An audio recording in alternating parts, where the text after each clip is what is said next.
Good day everyone. Once again, we will continue discussing essential topics about media and information literacy, and we will review again and discuss the learning activity sheet as provided by DepEd to the students in senior high school. Of course, you are ready, right? So let's get it on!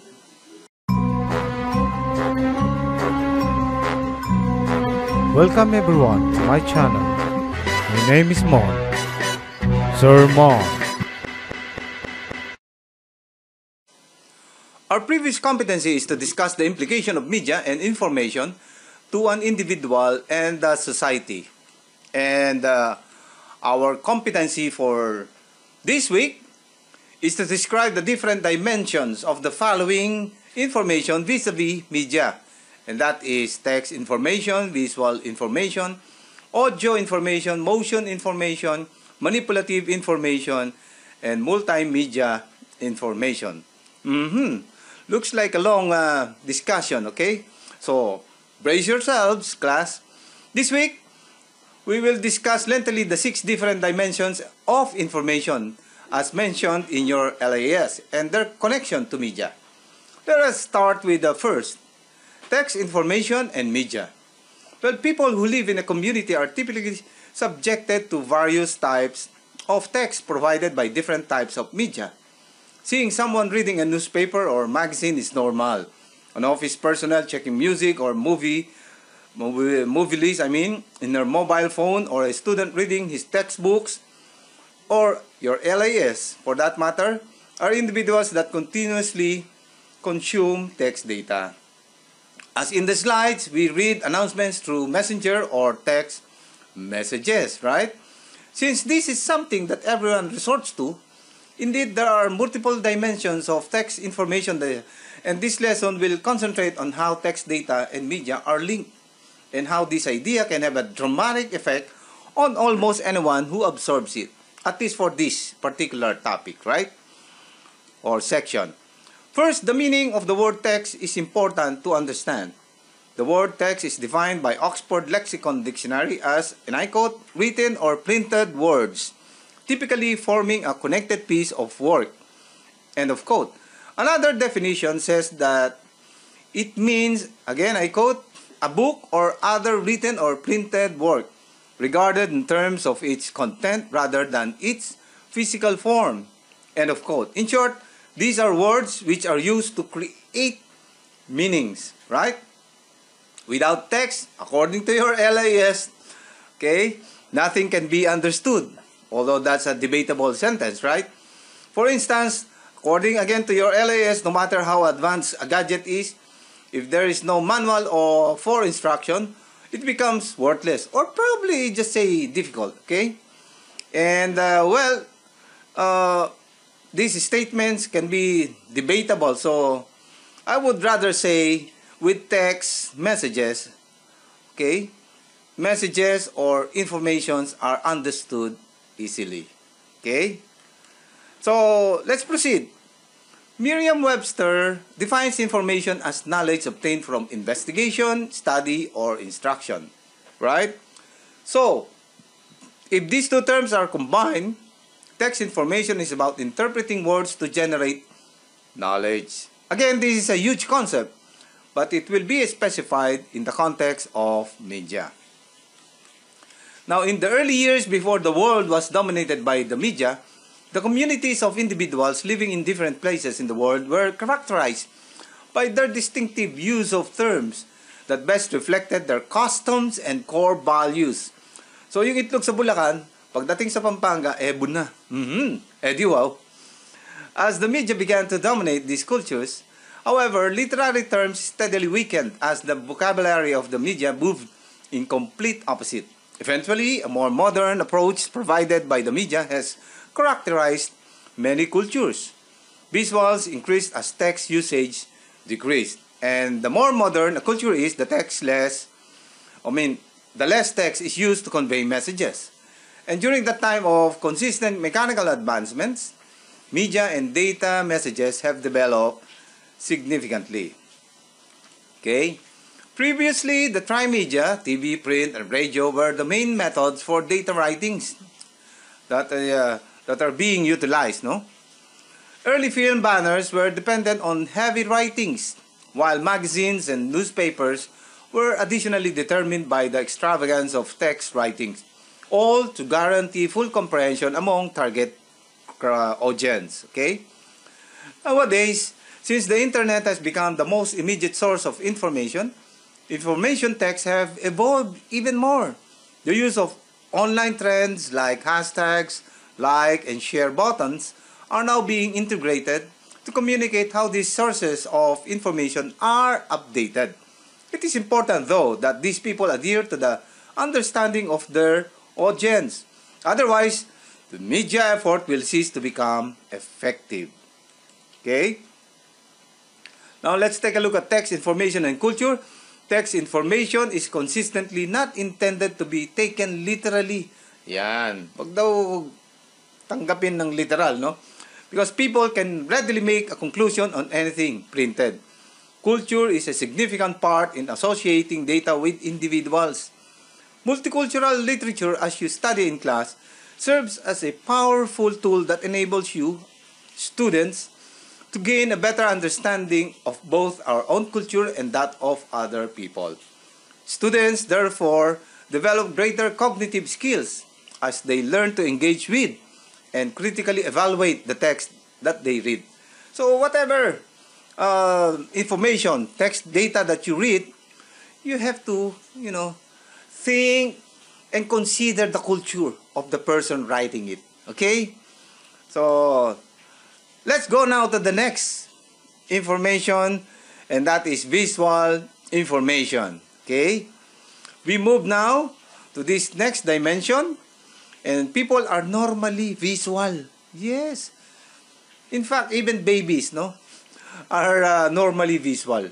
Pag may nakitang bright colors, they look at them, And sometimes, these visual representations of things are enough in passing a message. Do you agree? I suppose you could easily identify which comfort room to use when you need to, right? Okay, magkamali. It is vital to know that, like text information, there are rules that must be considered to realize its objective of displaying thoughts in a more enticing way. According to online Merriam-Webster, visual is something such as a graphic that appeals to the sight and is used for effect or illustration, usually used in plural. Yan. Meaning, unlike text that uses words, visual information uses pictures and graphics, to convey messages. For some, visuals can be more effective than using words. And that's obvious, for a lot of people. And since visuals are widely used, sources of this kind of information can be found from several forms. These sources play crucial roles in conveying the necessary information. And these are, 1. Original art, which is any work considered to be authentic work of an artist rather than a reproduction or imitation. Original nga eh. Paintings, drawings, watercolor, graphics, a lot of these things all fall under this category. Second one is photographs. These are genuine portrayals of significant occasions or events that are recorded through a camera, a digital or a film camera. Occasions like birthdays, graduations, parties, inaugurations, and the like can be recorded using a camera. And photos give a solid proof of the presence of one person, right? Nakita ka, nandun ka sa picture, di nandun ka. Third one is prints. Prints are artworks that are intentionally created for the aim of sending information. Yan yung mga print, Yung mga poster, pwede dyan. These visual sources include the fine art, etchings, engravings, lithographs, woodcuts, mezzotins, knives head, posters, trade cards, etc. Computer-generated graphics, kasama rin dyan, and book illustrations. Print media can easily be manipulated, and therefore the components are not restricted to a certain degree. And the fourth one, we have moving images. These are rich sources of narratives and newsreels in the past that have evolved to digital film today. It expects to bring back recollection structure of the past using moving pictures. Pero yung moving pictures kasi nung araw, if you would like to know, parang pictures lang siya na pinagdikit-dikit, pinagsunod-sunod. Kaya pag nakakita kayo ng pelikula nung, I don't know if still they're using it, no? Yung mga film na, yung video, real, parang film na mahaba lang yon. Okay? So let's now go to the next. Now the third dimension, let's talk about audio information and media. Music, which is a favorite of many, belongs to audio category. However, audio goes beyond music as it functions differently for various purposes. Let's say we're talking about audio information. Just like the previously discussed kind of information, text and visual, audio information is equally important because of the amount of knowledge it can provide. However, it differs totally because of its very nature, which is not common in the first two kinds of information mentioned. Okay? Merriam-Webster again defines the word audio as a term, and I quote, relating to sound that is heard on a recording or broadcast. End of quote. Clearly, this is aided by the sense of hearing, where people decode messages that are audible. O nga naman. Okay? Now, the sources of audio information we'll discuss. Audible information can be heard anywhere, even without the help of any medium.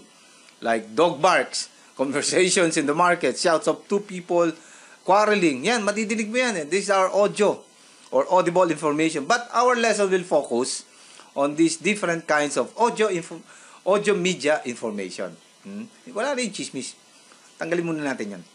The first one is radio. Sound communication by radio waves, usually through the transmission of music, news, and other types of programs from single broadcast stations to multitudes of individual listeners equipped with radio receivers. That's why, no, yung DepEd is using radio programs to disseminate or to send lessons to the far-flung areas. Okay? Ayan, ha? Makikinig lang. When I was younger, nakikinig ako sa mga kwento na Lola Basyang. You ask your parents kung sino siya. Okay? Now, the next one, modern devices. Nowadays, people have multiple choices as to what kind of medium is used to get audio messages. May it be informative, persuasive, or entertaining. One of the most commonly used devices today is the commonly used device, I would say, okay, is the MP3 player, a device that stores compressed format of audio file. This is relatively smaller compared to its ancestor, the portable cassette and compact disc players, which were audio devices that emerged decades before. So take a look at the short evolution of audio recorder from cassette to MP3 player, and that is from analog to digital. Yan, no. Yung mga parents nyo siguro makaka-relate dito. Kayo, ito na ginamit nyo eh. Okay, let's continue. Podcast. Number 3. It is a form of internet audio broadcasting, and it provides audio files in series that are available for download, which can be stored in MP3 players. Okay, it can be accessed through subscriptions, meaning files are sent to the subscribers periodically. One example of internet audio broadcast is, you know it, Spotify, right? Okay, so let me show you some examples of audio media, tape cassette. Okay, we have the digital compact disc, and the last one, the MP3 players. Okay, yan. Now let's go now to the motion, information, and media. Okay, the movie business has been around since the beginning of media development. From that point forward, many individuals are attracted to it and to the amusement it brings. Of course, enjoy, di ba? As the years progressed, this industry has enhanced numerous levels, including quality definition, introduction, style, and cinematography. Today, films continually influence lives of numerous individuals who are avid supporters of this sort of media. Motion, information, as Merriam-Webster simply defines the word motion as an act or process of moving in the context of information. It can then be inferred that motion information means information that moves. Okay?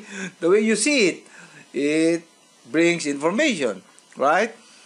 And subsequently, whenever associated with media, this relates to videos that, or movies, that display a similar thought.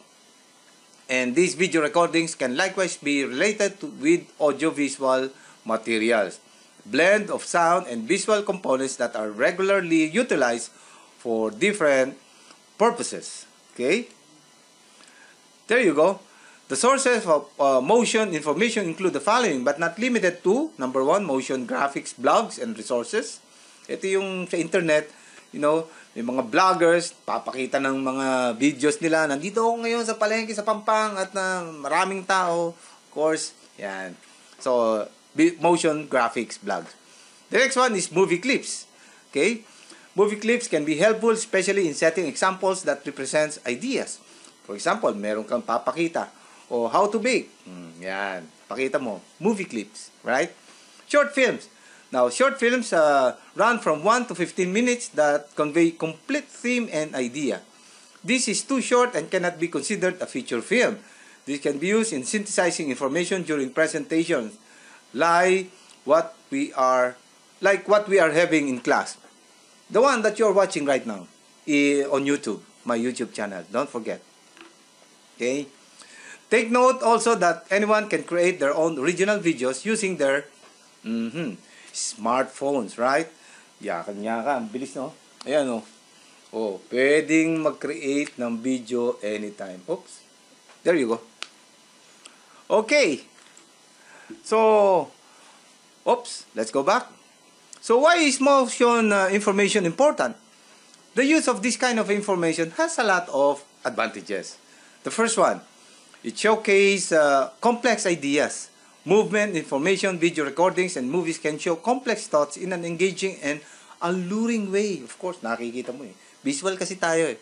Second is a composition of emotion file. Combination of components such as character, setting, props, play an imperative part. Because even if a lot of information are included, appropriate course of action and clear developments of such components offer in understanding the message. Diba? Pag gumawa ka ng video at medyo malungkot, alam mo na kagad, may setting ka malungkot. Kung masaya, may setting ka rin na masaya. Assessment of one's values. Yung values ng isang gusto niya i-portray. Movement films are known to be a solid media sources that influence feelings. One's values assessment may take place as determined by triggered emotion.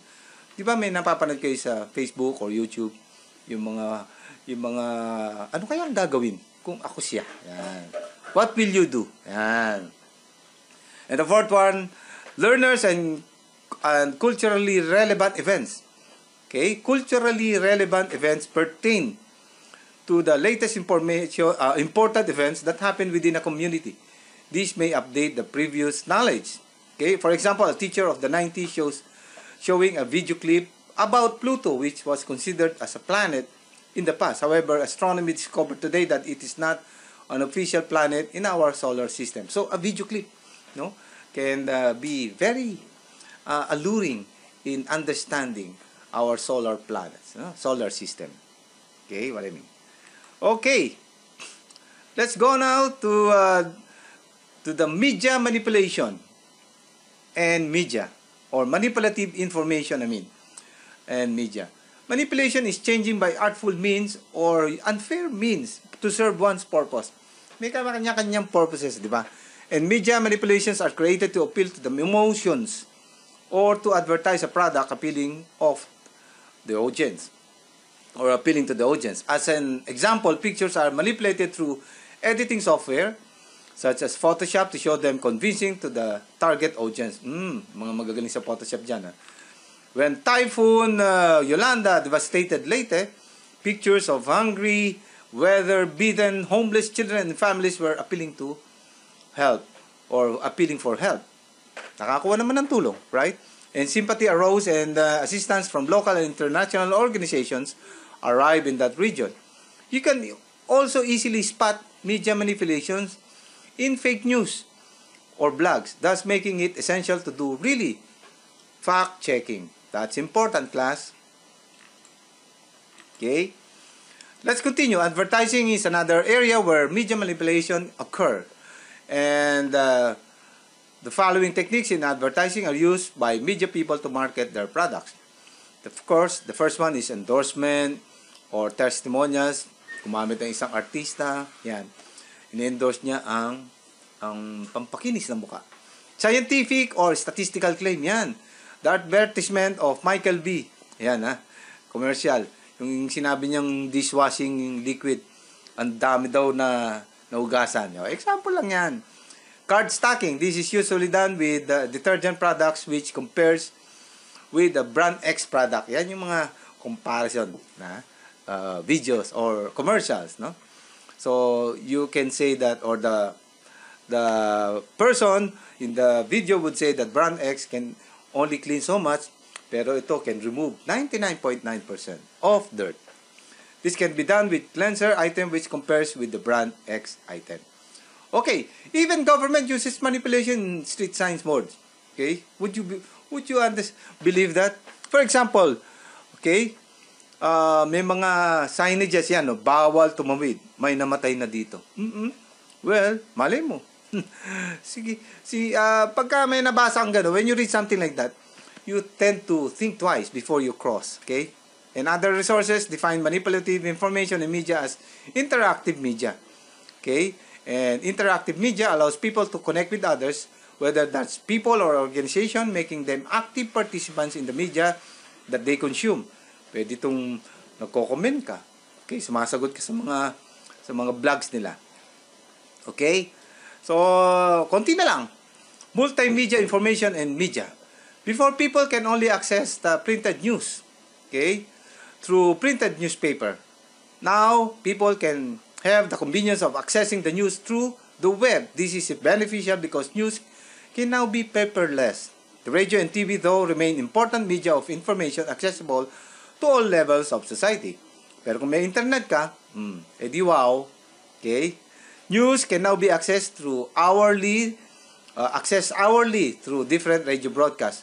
TV has also regular update about the current events and weather reports, and news are no longer given only in English. Ilocano, news in Ilocano, Kapampangan, we have our own local channel, etc. And after going over the local news, one can access international news from the cable connections like CNN and BBC. People can now plan their activities based on the weather forecast being given daily over the radio and TV. So there you go. See, class, how important are these information in as media, no? Being carried by your sources of media, okay? And you're lucky you hit this stage of technological history. Ako nga nung araw, nakikinood lang ako sa kapitbahay namin ng NBA. See? Hindi pwedeng subigaw. Kapag nakakashoot yung idol kong si Kareem Abdul-Jabbar, I don't know if you know him, no? Tanong niyo sa parents niyo. You're all equipped with the power to change and influence people. But remember, Spider-Man movie, with great power comes great responsibility. Okay? You have the option to use it for good or waste it to harm others. Okay? So remember, class, again, activity sheets are given to all students. You are expected to work on the activities independently and to return them before prescribed deadline. Bring out the best in your being a media and information literate through our activities. Check your LAS or any online activity for this topic. Okay? As usual, see you all next session. You can do your activities through our online links or through our modules. Just watch out for more announcements in our online class or through your advisor. Keep safe, everyone. Bye-bye.